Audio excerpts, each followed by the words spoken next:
Yeah, so the whole schedule thing is still kind of up in the air in my opinion. I think everyone kind of expected that. We knew this was going to be a backup quarterback game. There were still some people like me saying the Broncos were going to win, and that didn't happen. But it was close. It was a field goal. This is a game you could have lost if you went into overtime. Even like a lot of people would not be very convinced by that. So I just kind of want to say, yep, it's still kind of undecided in my head. I think if they do beat the Seahawks, they can wash that all away. Obviously, you're winning the Super Bowl.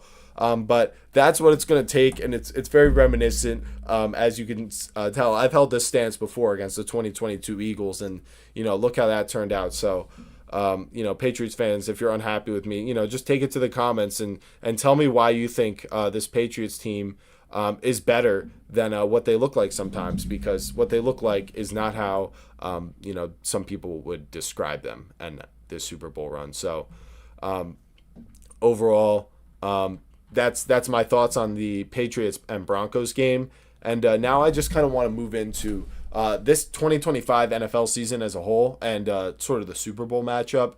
So I was just talking about the schedule theory, right? And how it's supposed to project that this Patriots team is, a team that hasn't really been, tested, and they haven't beaten that many great teams and yada, yada, yada, right? All right, well, if that's the case, then who have the Seahawks played, and why are they so different? Why are they getting a pass? Well, they've played one of the toughest schedules in the league, and what I'm showing you guys right now is the EPA chart, and we can see the Patriots with the slightly better offense via EPA, and then the Seahawks with a significantly better defense.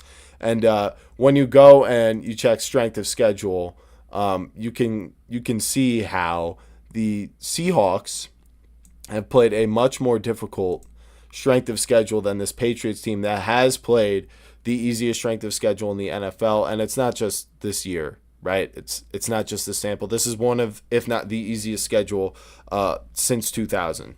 So it's been historically easy, and there's questions about the playoff run as well. And then you go ahead and you look at the Seahawks, and they're all the way down here, playing one of the 5 hardest schedules along with the Rams, and it's just been a lot more convincing from them, even in tougher games. We can debate San Francisco versus the Chargers, the Texans, and the Broncos with Jarrett Stidham. We can debate that. I think it's a similar level of competition, but I would say that Rams team easily the best out of any of the teams the Patriots have played. And any team in the AFC really, except for maybe the Bills, and we saw what happened to them. So there's that. That's kind of my view on schedule theory. Is it's still up in the air. The idea of a Mickey Mouse run for this Patriots teams. I know you guys are probably losing your minds right now hearing me talk about this, but it's true. I will dig my heels in until the bitter end if it makes any sense. And to me, I'm like, what truly changed your mind? Are really convinced you that this Patriots team is so legit by them beating a backup quarterback in the AFC Championship game, right? And a lot of people calling the Broncos frauds because they haven't played a very tough schedule either.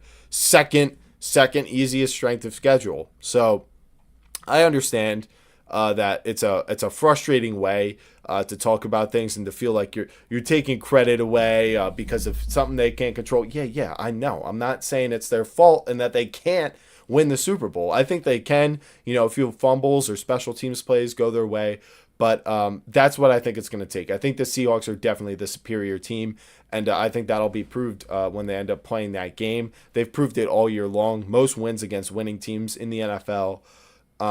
But what is interesting about this 2025 NFL season is in a year where Mahomes tears his ACL and was on track to miss the playoffs, Burrow injured, misses the playoffs, Lamar injured, misses the playoffs, Allen in, should be easy for him to make it through, loses to the surprise Broncos, who also took the 1 seed, and a Patriots team in their division going to the Super Bowl, right?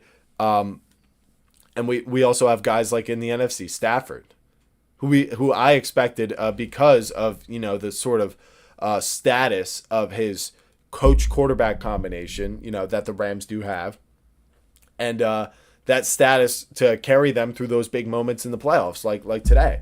and it almost happened, but he also falls short. So all these guys fall short, and what do we get? We get both of the surprise. I would say the Seahawks were bigger surprises, but the surprise hottest teams in the NFL are actually the Patriots. I was thinking of the Broncos for a second there, but surprise 1 seeds. But the Patriots, the 2 seed, maybe an even bigger surprise than the Seahawks. Now we had wind of the schedule stuff before the season started, so there were people saying they could end up making the playoffs, but I don't think anyone saw them making the Super Bowl. Okay, but they were the hottest team this year, and despite all the schedule stuff, here they are. Getting ready to go to San Francisco for the Super Bowl, and someone sent a message redacted on one of the chat things. My bad, but yeah, I kind of lost where I was for a second there, but yeah, there we go. The Patriots were the hottest team in the AFC. They've made it. You could argue it was maybe the Broncos with all the comeback wins and stuff, but I think the Patriots, the point differential, Drake May, the young developing quarterback, it really seemed like it was them. Also with the new head coach.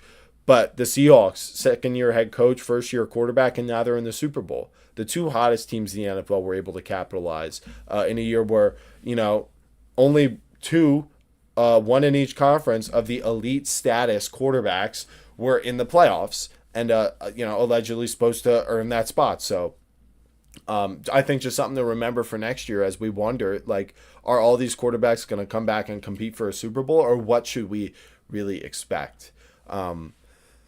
So yeah, that's kind of my thoughts on the 2025 season, is that it's just, I think we're entering sort of a new era where, the team over the quarterback is becoming more and more emphasized every year. Other than Mahomes and what he's done, which has obviously been a lot, it has been the Eagles who have been able to break through this Rams team that is very team heavy. Stafford, I don't think he's getting paid top dollar, and he's, I would say a top 5 quarterback in the NFL right now. But it does seem like it's more about the team with them than it was with the Chiefs and Mahomes. That's sort of like a hybrid situation. But the Rams haven't been able to get back unless they've had that super team, right? The Seahawks were clearly the better overall roster in that game. And they're the ones who were able to get through because they had competent and above average quarterback play, I would say. So, it's just very interesting to see how teams in the offseason are going to react to this, and guys like Stroud entering their 5th-year option, Bryce Young, what are they going to do? Are they going to extend these guys? Or are they going to say, we need to do more with the roster, we need to build more? And it's not enough for this quarterback to be able to win. And finally, the Super Bowl matchup. So back to the charts. Like I said, I've explained it before, and I'll explain it again right here. The Patriots and the Seahawks are sort of like antitheses of each other when you look at the schedule. Seahawks, one of the 5 hardest schedules in the NFL this year. Most wins against teams above 500 in the NFL. Whereas the Patriots, easiest schedule since 2000, significantly easier than most of the teams in the NFL this season. And, in the playoffs, a questionable playoff run. So just based on what they've accomplished this year, the edge clearly has to go to the Seahawks because of the playoff run, beating the Rams twice now in the manner that they did, clearly improving as the season's gone on. I think they've clearly proven more. And then when you compare the units, offense, defense, and special teams, I'm going to give the edge of special teams to the Seahawks, but Marcus Jones is very, very close. That's a slim edge. The Patriots are very good on special teams too, but both teams are dangerous in that way. Defensively, I got to give it to the Seahawks, and I got to give it by, I would say, a pretty significant margin. Even though they let up points to this Rams offense when they versed them, the level of sophistication that they have and ability to execute really high-level offense, I think is far above where this Patriots passing game is right now. And this, Patriots team, like I said, they've been going up against offenses that really can't push the ball, down the field and, make make long drives and control the clock or anything. It's like everything that they did right in any of those games was like an accident. And they were like barely managing to do so. And no, it's not because I think the Patriots defense is so dominant. I think it's good, but I think the other offenses had more issues than it was because of Patriots, dominance, like I said. So going into a game against this Seahawks offense is not going. I think it's going to be their toughest challenge yet. And now they haven't allowed a team to score more than it was 7 this game. What was it? 16 against the Texans, and it was 3 against the Chargers. So on paper, the production of their defense has been far better than the Seahawks, but like I said, it's a whole different animal when you're proving it against Shanahan and McVay than compared to these teams that just can't. That's their biggest weakness, right? So I think the defense for the Patriots is overrated, and the Seahawks defense is significantly better. And that's even something we see on the EPA chart. I would say this is probably fairly accurate, except I think the Patriots offense, like what have we seen in the playoffs that has convinced us that this Patriots offense can do anything besides convert 3rd and longs with Drake May's legs? Because if you're not getting those plays through the air that you were against the Texans, then I don't think you're going to get it against the Seahawks, and you're not going to get as many opportunities to do it because they're going to chew up clock. They're not going to turn the ball over the same way.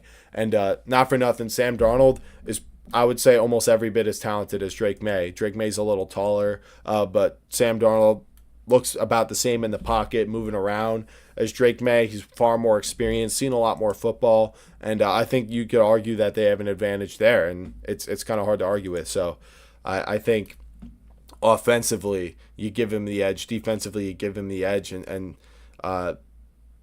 special teams is roughly the same. I said I'd give them the edge before the Seahawks, but I'll redact that. I'll say it's about even. Coaching, I'll also say, is about even. So how can the Patriots potentially win? If Sam Darnold has a bad game, Patriots are totally capable of forcing that out of him. Seahawks haven't been able to get a great pass rush so far this year. In this game against the Rams, they had no sacks on Sam Darnold going into it, and in this one they got one. So they're able to kind of burst the bubble there. But if Drake May has more time than he's had against these AFC defenses, and it's just more tight coverage, then the wide receivers have a chance to make some plays, and that's more time for Drake May to kind of scramble and make things happen with his legs.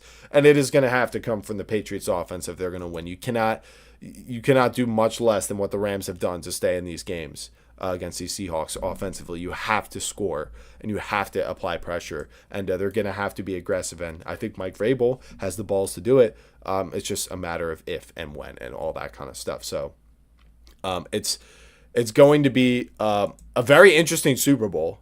I won't lie. I'm very, very intrigued. Now that the Rams are out, the team I wanted to win because I've been kind of planting my flag on them, now that they can't win it, I kind of don't care who wins this Super Bowl. I am going to be, ultimately rooting for the Seahawks. I think they're the best team and that they deserve it. But if the Patriots win, that's cool for them. But we have 2 quarterbacks who have legacies on the line here, Sam Darnold and Drake May. I think Darnold, Drake May's got way more time, and Sam Darnold has really, really improved and taken the strides he needs to get this done. So I think it's going to land with him. But like I said, if the Patriots win, if they manage to pull off what's going to be an upset in my mind, then that's going to be impressive. And you see the line is at 4.5 for the Seahawks right now with a 46.5 point over under. So the Seahawks are favored. They should win.